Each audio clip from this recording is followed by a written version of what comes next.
The ancient Igo Ofo technique is the oldest spiritual ritual in human history, and for centuries has been guarded by the ancestors as a weapon of spiritual protection. But today, even though many practitioners do things that require knowledge of Igo Ofo, few know what it is. This is Duru Ofo with the medicine shell, and today I'm going to discuss Igo Ofo, what it is, how it is the key to accessing your spiritual power, exactly how to perform it, and why you should perform it. And pay close attention to the why, because spiritual engagement without knowledge of Ofo can be dangerous. And only those who are worthy of holding the Ofo are worthy of accessing their divine power, according to the ancestors. Listen to this. Now, before I explain what Igo Ofo is and how to perform it, I do have a question that I would like everybody to type an answer to in the comments. There is no right or wrong answer, but just leave a comment with your answer, okay?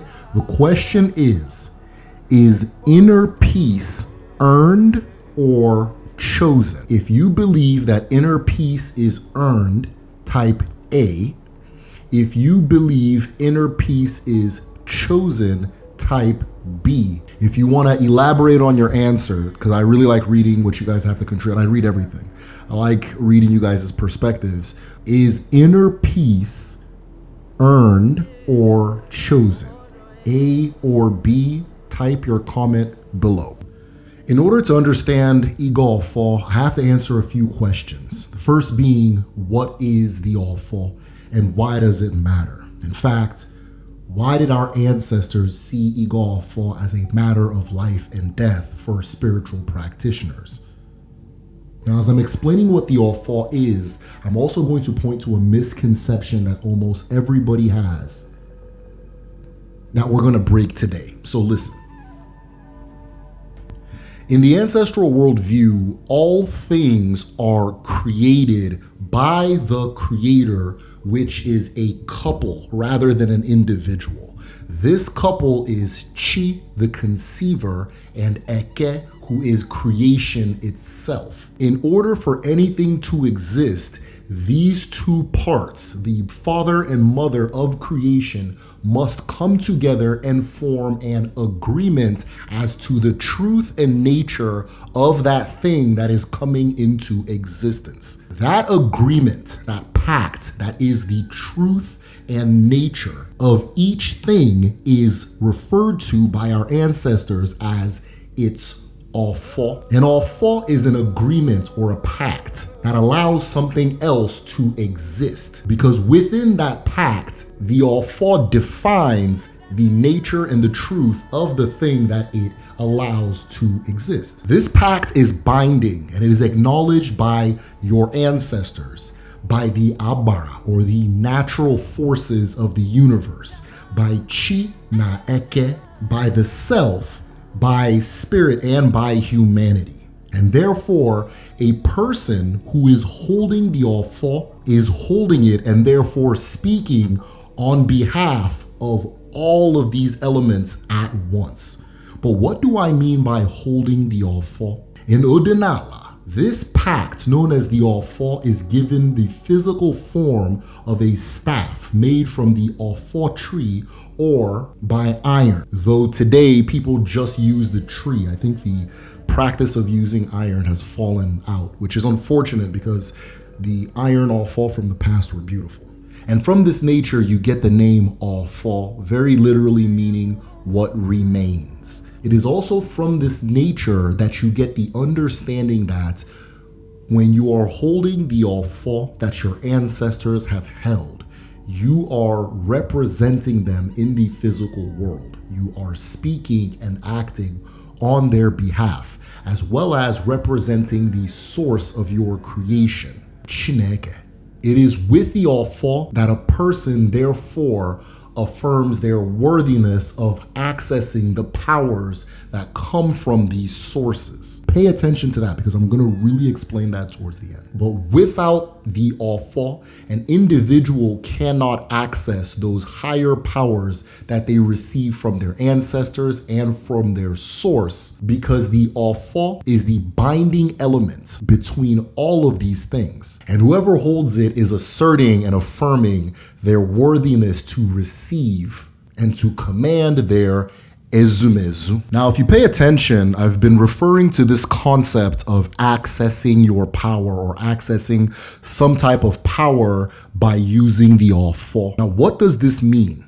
Listen to this. In order to understand what I mean by accessing power and the value or use of the Ofo, you first have to understand how things and people are created in the ancestral world. In Odinala and Igbo, all things are made of 4 elements. Their chi, the spark of divinity which conceived them, their eke, their parcel of reality which makes them real or makes them a part of the material world, their agun, the force embedded in all things that carries their purpose, or as we define it in the traditional medicine class that we teach on Patreon, the why of everything. And then there is the mo, which we can translate as the spirit or the auraic unseen form of that which has been created. All things are a composite of these 4 elements. But in order to understand what I mean by accessing your power, you have to understand the sequence of creation in the ancestral worldview. What first happens is the chi conceives of you as a concept. So let's say you are 6'8", but you are very, very gentle. So the chi conceives, I'm going to create a 6'8" person who is going to be very gentle. The chi then sends your agun into the world to actualize and guide the existence of this person. Because all things created by the chi are created for a reason. And it is according to their reason that all things are created. Or as the Ilu says, Owu Oromado. It is according to each person's work that their chi creates them. Meaning that if you are excessively tall compared to others, you are excessively tall for a reason, or that manifestation of your physical form is a reflection of your purpose.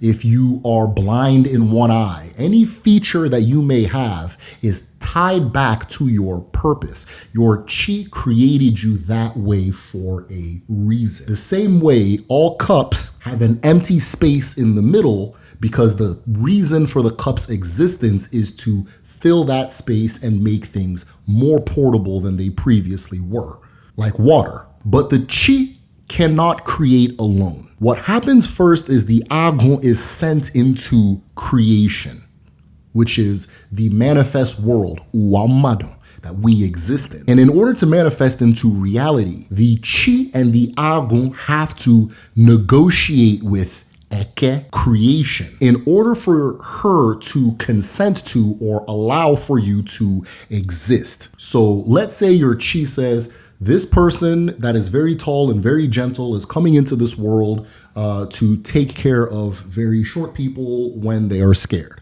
among other things. The Eke will say, okay, if this is the reason this person is coming into reality, I accept it, so long as they follow these rules. The rules that an individual is given before they come into existence, which anchors them into reality, are known as their Ofo Ndu, sometimes referred to as their Iyi Uwa, their Ofo of life, but also referred to more commonly as their Iyi Uwa, their stream into the universe. These rules are an individual's personal spiritual laws. And in order for a person to not only exist, but to access their purpose and the powers tied to their purpose, an individual needs to be in alignment with these specific spiritual laws that are theirs and theirs alone. Now, earlier I said that the chi sends your agu into the world for a purpose. And based on this purpose, you are who you are, or you are formed in response to this purpose. Now, here is something that Odinala is very clear about in the ancestral view of understanding purpose. Each person is gifted with a divinely ordained power or ability that exceeds that of everyone else they may ever meet. There is something that you are, or that you do, or that you have access to that is yours and yours alone. And nothing in creation can take it from you. It is something that your cup overflows with, and it is tied to the actualization of your purpose. Or as the Ilu says, when spirit gives you a yam, it also gives you a knife to cut it. Now, a person who is within their purpose cannot be defeated within their purpose, because again, there is an overflow, a divine overflow that they have that nobody else they encounter will have. And it is only theirs and can only be taken by their own chi. But that special ability, some people are clairvoyant, some people are faster than others, smarter than others. That thing that is overflowing in your cup can only be accessed in the actualization of your purpose, meaning that your specific divine power activates when you are aligned with your truth and your purpose. For our ancestors, holding the Ofo and performing Igo Ofo is how you alert both the physical and the spiritual that you are not only still in alignment with your nature, truth, and purpose, but you are also worthy of accessing those higher powers, or that thing that your cup is flowing in abundance with, that others do not have. Now, the analogy that I use for purpose and gifts or specifically gifts in Odinala, is the analogy of the babysitter, right? If I'm leaving my home and my wife and I are going somewhere, we hire a babysitter. We are specifically going to hire a person who can do things that our children can't do. So if I have 8-year-old children, I'm not going to hire an 8-year-old babysitter. I might get a teenager. This teenager is going to be given access to maybe a debit card or a credit card. They may get access to keys. Every single thing that I give this babysitter is in service of my children, because they themselves cannot use those things to take care of themselves. If I gave the babysitter a debit card and they used it to order a pizza for themselves and my children, then they are still within the spoken or even unspoken agreement between a babysitter and a parent. But if they take the debit card and they start using it to, I don't know, buy vapes, and gamble on them apps, they have broken that spoken or unspoken rule between a parent and a babysitter. And my immediate response will be to take those things that I once gave them away from them, because they are not a responsible custodian of that power. Or, as the ancestors put it, they lack akankumoto, the upright hand, a hand that is righteous and capable of handling divine power because it can handle divine responsibility. The same way that your chi gifts you with all of these things, when you break that agreement that you made when coming into creation, your chi very literally takes those things away, because you are no longer a person with akankumoto.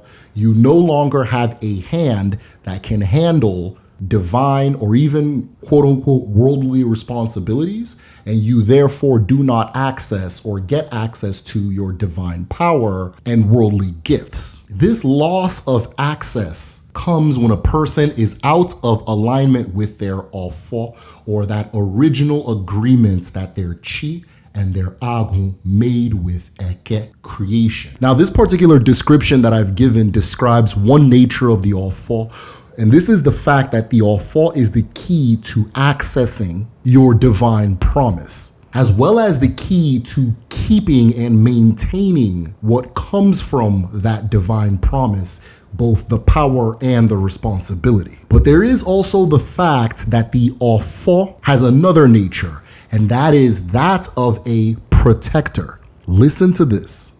Now, earlier I said that the Ofo is formed by an agreement between your Chi and Eke. Those of you who have been with the medicine shell for a while, you will know that Eke is the original mother or creation itself. And in Igbo cosmology, she passes away and reincarnates as Allah, which is the earth. And that is super important to understand. This bond that is created between your Chi and Allah is your mandate in the world, your Ofo. Now, when it comes to protection, Allah and your Chi determine whether anything will or will not happen to an individual. So an individual who is in alignment with both is protected. This protection, your Ofo as protection, is similar to a house. If you are inside of your house and it begins to rain outside, nothing will happen to you because you are protected by the roof and the walls. One thing you will notice when you go back home, or if you ask any Dibia, they will tell you that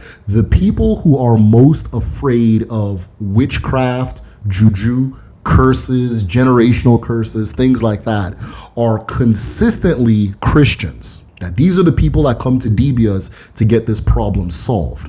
Why? Because an Odinala person understands that if they are inside of their spiritual house, if they are walking with Ofo, or as they say, Iji Ofo no Gwaga, that nothing can happen to them that the outside elements may bring in. They are protected from the proverbial rain and the proverbial hail that the outside world may send down to them. There's also the understanding that an individual who is walking with Ofo cannot be defeated in the actualization of activities or goals that are aligned with that Ofo. Another analogy that I use to explain this concept is the apartment lease. If you sign an apartment lease that says, I will pay my rent at X amount and I will not have any animals. So long as you pay your rent at X amount and you don't have any animals, if one of your neighbors doesn't like you and decides to throw you out of your apartment because they don't like you, if you appeal to justice, however your society manifests justice, be it the leasing office or the police department, justice will put you back into the apartment.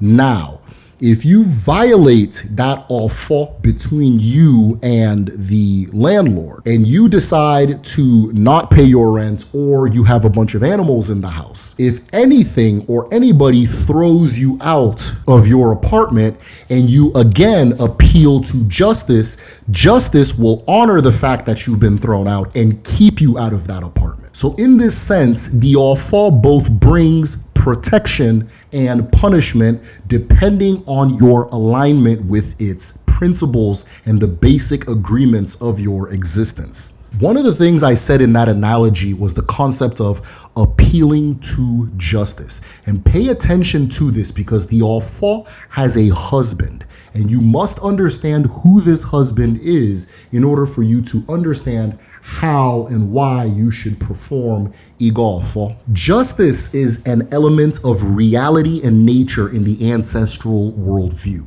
It is not something that human beings create.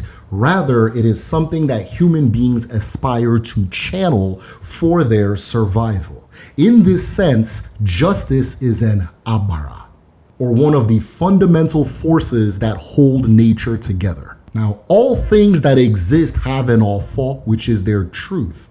what they exist to be and the laws behind it. And they can only temporarily veer from that truth because reality, or that justice I was referring to, will bring them back to their nature or destroy them since they're outside of their nature. Or as the Ilu says, Onye ji ihe nwata awegoro aka n'elu, ikengo ya owetu aka. If you take what belongs to a child and you hold it in the air above them, once you are tired, you will put your hands down. Now, this force that brings things back to their truth, or rather, back to where they belong and enforces these sacred agreements that make things what they are, is the husband of the Ofo, which the ancestors know as Ogun. To understand Ogun, there are two Ilu that I'm going to use to paint the picture. Listen closely. The first is Ebube Agu Buncheya. The glory of the leopard is its protection. A leopard is protected solely by the fact that it is a leopard. The truth of the leopard, its nature and its reality, creates a reputation that allows the leopard to survive unharassed by the other animals in the forest. The next Ilu that demonstrates how Ogun works, especially in protection, is the viper who refuses to show what makes it a viper will be used by children to tie firewood. Now, in this situation, the viper has the exact same protection as the leopard, which is that ebube.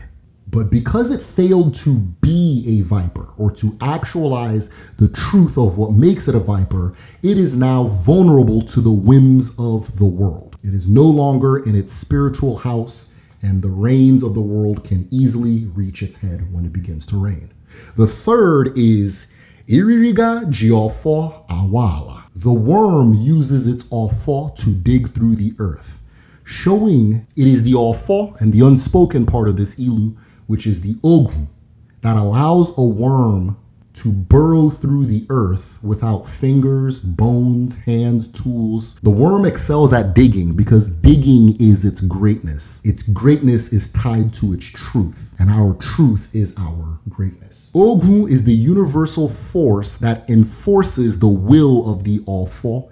If a worm's agreement with Allah before entering the world is that it will be an armless creature which digs through the earth, it will need the ability to dig to fulfill that promise. And therefore, the ability to make right on that promise will come from this force known as Ogun. If the law of gravity says that a pencil must fall, that falling is an act of Ogun. Together, Ofo na Ogun, or Ofo and Ogun, are used in casual Igbo to say truth and justice. And therefore, for our ancestors, true growth is becoming who you have always been. Ogun favors those who are in alignment with their Ofo, or as the Ilu says, Ngwere gafere ukwu osisi aka apataya. Once the lizard veers from the tree trunk, it is reached by the hands of man. Now, this concept of Ogun is extremely powerful, and I actually think it deserves its own video, though I did talk about it a little bit on the Ofo Explained video and the Amadioha Explained video, wink wink. But if you guys want me to make a video on Ogun, comment below, OGU, Ogun. Now, the next thing I'm going to do, because I think you guys are now equipped with enough knowledge to understand this, the next thing I'm going to do is explain exactly how to perform, step by step, Igo Ofo.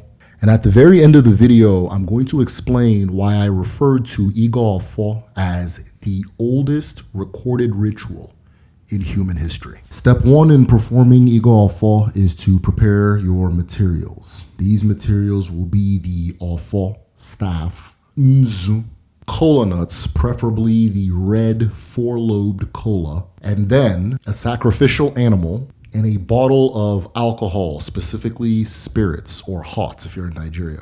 Now, the sacrifice is not 100% necessary, but of all methods you can apply, it's the most effective. Also, consider the local laws and ordinances in your area about animal butchery. Don't go to jail because the guy on YouTube told you to kill a chicken. Step 2, you will perform oblation, or the ritual washing of the body. So typically a shower or a bath, but if you're not able to at the moment, be sure to wash your face, your mouth, your palms, your hands, and your feet. Step 3 is to lie the ofo down outside so it is being touched by the light of the rising sun, meaning that this ritual is performed between 5 a.m. to noon as the sun is rising. Important to note, do not perform Igo Ofo at night. Step 4 is to crush the nzu into a fine powder, or if you already had it crushed, even better. But crush the nzu into a fine powder and then sprinkle it in a straight line, forming a straight line on the ground. As you sprinkle each line, you will say, Eke biarie. The second line, Urie biarie. Third line, Afo biarie. And fourth line, Nkwo biarie. These 4 lines should be between you and the ofo.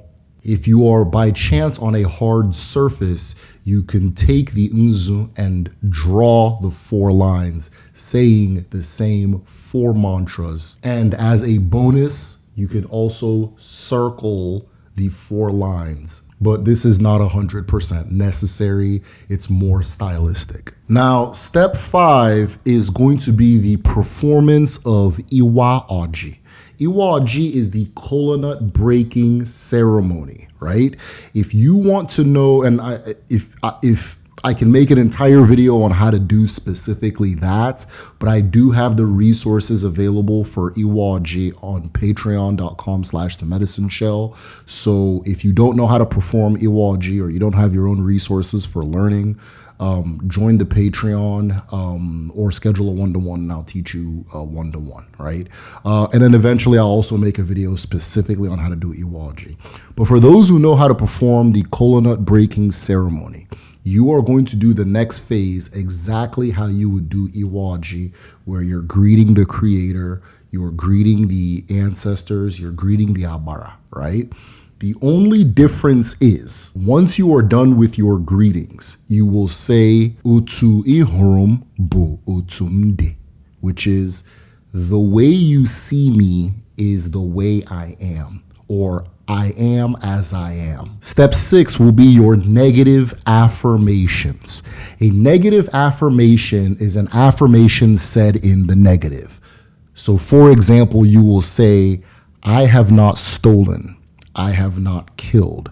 I have not taken what does not belong to me. I have not coveted what belongs to another. I have not harmed another with the gifts that were given to me by my chi. Now, here is the thing about the negative affirmations. You will do as many as you want. You will do the ones that you want. They have to be absolutely 100% true. Igo Ofo is not something that you play around with. And I'm saying this sincerely. Make sure that your affirmations are true. Now, earlier I said that your Ofo gave you a certain set of spiritual laws which are yours, okay? Now, here's the catch. We don't really know which laws are ours. Nobody is born remembering their sacred spiritual laws. Rather, through the events of life, you learn through cause and effect. You learn through trial and error, and you also learn by listening to your chi. Now, what does listening to your chi sound like as far as learning your laws? Using your internal understanding of truth, right, and wrong. And then in this moment, affirming yourself as somebody who is walking in truth and walking in right, while walking away from wrong. Now, you can do negative affirmations for the next 5 hours. You can do it for 5 minutes. It is entirely up to you. So long as you are saying what is true and you are saying it with the full of your spirit. If you know that you cannot perform these negative affirmations because you are engaged in or have recently engaged in something that you understand at your core is wrong or you have guilt about, do not perform Iwa Oji. I've produced a list of negative affirmations. As well as an instruction booklet on how to perform Igo Ofo with pictures, translations, and Igbo phrases and all of that. So if you're interested in getting that, that is also on patreon.com/themedicineshell. I will also make the link to it available to members of the channel. So you see the little button at the bottom where it says join. Hit join and you'll get access to it once I post this video. Step 7, you will say Utwa Gogade na Eke Orie Afo na Nkwo. When you say Eke, if you brought alcohol or if you brought anything you want to offer, you will pour it or place it on the Eke line. If you say Orie, you place it on the Orie line until all 4 lines have been given something. Instead of Ise, you will say Ofo, which makes whatever it is that you have said binding. And you will also offer whatever it is you brought to offer to the Ofo by pouring it or placing it on the Ofo. Finally, if you did bring an animal such as the chicken or a goat, this would be the time you would do the sacrifice. The blood will touch the Ofo and the Ofo will not be cleaned. Blood will also touch all 4 of the lines you produced, the Eke, Uri, Afo, and the Nkwo. And you will, of course, cook and eat the animal. I have to say this because there's a misconception at home that you have to throw away sacrificed animals. That is not true. You eat the animal. This used to just be a part of the cooking process, honestly. And that's it. In the beginning of the video, I said that Igo Ofo was the oldest ritual in human spirituality, right? This is historically accounted for. And the reason I said this is because when you understand one African spiritual system, the other ones begin to become more clear, and you begin to see patterns in others that, I don't know, even Western academics usually fail to identify, right? So this is why I said what I said. The roots of this concept of negative confessions goes back to the old kingdom of Kemet. They were found on various papyrus scripts as well as the pyramid texts. These confessions were spoken during a ceremony that modern day Egyptologists refer to as weighing of the heart. And the big idea is you are supposed to be able to do these negative confessions. And if you're not able to affirm these negative confessions, your heart has more weight. And this weight is weighed against the white feather of Ma'at. Ma'at represents truth, justice, and harmony in cosmic order. A balanced heart meant, or at least Egyptologists believe, that a person was worthy of eternal life. But based on my understanding of Odinala, I also understand that these affirmations were not just for the past life, but for access of higher spiritual realms in general. The Igo Ofo ritual, for example, is used before a person performs Ekili, which is astral projection in Igbo spirituality, something that is well documented in both Old Kingdom and New Kingdom Kemet. Now, if a person is balanced, then they are in alignment with the Ankh, which itself represents life and immortality.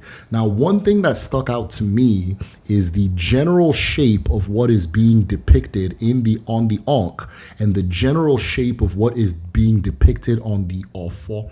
I recently did a video on Akan spirituality, and in my studies, I found that the Akan in their spiritual system known as Akom also use this same figurine or a similar figurine, which they refer to as Afua. Now, Afua, Ofo, and Ankh to me sound very similar, but I am not a linguist. The similarity is also striking when you consider that all 3 are manifestations of the divine feminine.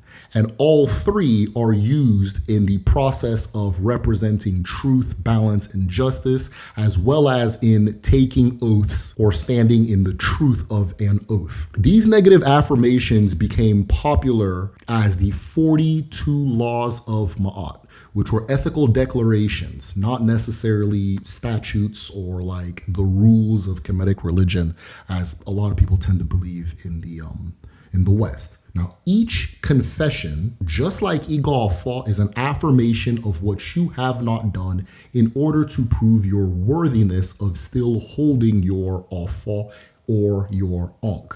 Two things that are necessary for ascending to higher spiritual levels. I also found it interesting that the symbol for Ma'at and the symbol for Ogwu was also very similar, both of them being white feathers, though Ma'at, I believe, uses the ostrich feather and Ogwu uses the fish eagle feather. But again, you see these identical rituals in both the Kemetic tradition and the Igbo tradition. Now, I've become a little more comfortable comparing Odinala to other traditions. So if you want to see a video comparing the Kemetic tradition with the Igbo tradition, seeing differences and similarities, comment below. With that being said, this is Derek Ofo Ritual with the Medicine Shell. Thank you.